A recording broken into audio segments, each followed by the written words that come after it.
My name is Shannon Spillane, and I am currently a sophomore at Fordham University's Gabelli School of Business. Sophomore year at Gabelli enables students to focus on personal reflection and exploration. For example, in my business communications class, we're currently undergoing a 361 research project. The 361 research project enables students to see themselves as others see them, and it provides specific information on how students can improve. To get a composite view of myself, I interviewed 7 different people who all have different organizational and background fields. I interviewed people from professional, academia, and personal levels. For the professional interviewees, I interviewed a direct supervisor and a coworker. The direct supervisor is Maura Monahan, who is the producer at Keona Gale, the radio show I co-host. The coworker is Megan Scully, who is my fellow co-host on the radio program. In the academia field, I interviewed Dr. Wells, who is my management professor, and I also interviewed a teammate from last year in the integrated project, Alexandria Younger. In the personal field, I interviewed 3 different people, 2 of which are students at the Gabelli School of Business, and I'm very good friends with them. That's Leslie Fung and Georgianne Siller. And I also interviewed my dad, Brendan Spillane. My ability to motivate myself and others is a core strength I believe I possess. This has been confirmed from the DISC assessment and the 360, and it further was confirmed from the interviews I conducted this past week. My interviewees told me that I am extremely organized, very driven, and committed to anything I decide to put my mind to. My interviewees told me that my optimistic, upbeat, and can-do personality allows people in the group to feel comfortable and willing to share their ideas, and as such, this enables them to contribute to the overall success of the group. I asked my interviewees if there was someone they admired, and if so, could they share some of the traits this person has. One interviewee told me the CEO of his company is a great communicator and motivator, and this is probably due to the fact that he played sports growing up. He says the CEO uses those team skills to rally on his employees, and he sees me doing the same when I work in groups.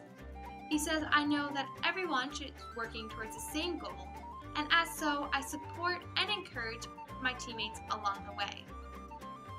I also feel my ability to motivate myself and others is apparent in my public speaking capabilities. I believe the many years of theater and my most recent job as co-host for Fordham University's Keona Gale, a radio program, have helped tremendously. My interviewees also confirm my belief.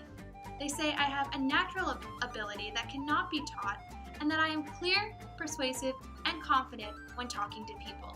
Along with my behavioral strength, there are also areas I would like to improve on. After crunching the data from my DISC assessment and the 361 interviews, taking criticism personally rather than constructively is an area I would like to improve on. When I asked my interviewees a question about taking criticism personally, I was surprised from the different answers I received. One interviewee told me that after I've been criticized, I seem to be overwhelmed and stressed.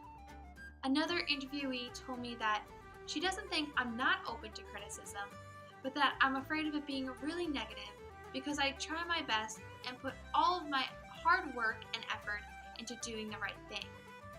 Another interviewee who has a degree in psychology told me that because I'm goal-oriented, warm, and care about relationships, that I may tend to be sensitive to feedback. She said, it's okay to be sensitive to feedback though, because all it means is that I care about my work, people, and doing the right thing.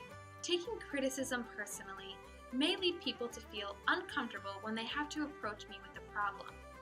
Therefore, I asked my interviewees if they ever had a problem concerning me, how comfortable would they feel talking about that problem? Only one interviewee told me that they sometimes feel it's difficult to approach me with suggestions for improvement. However, this interviewee has known me the longest. All the other interviewees told me that I am quite approachable and easy to talk to, and they would feel very comfortable if they ever had a problem concerning me. They said because I'm approachable, I'm willing to listen and work out any problems. I think it's important to remember the relationships I have with each of these interviewees and take that into perspective. Overall, based on the DISC assessment and the 361 interviews, I think I am open to criticism, but I do take it more personally than constructively, and that's definitely something I would like to improve on in the near future.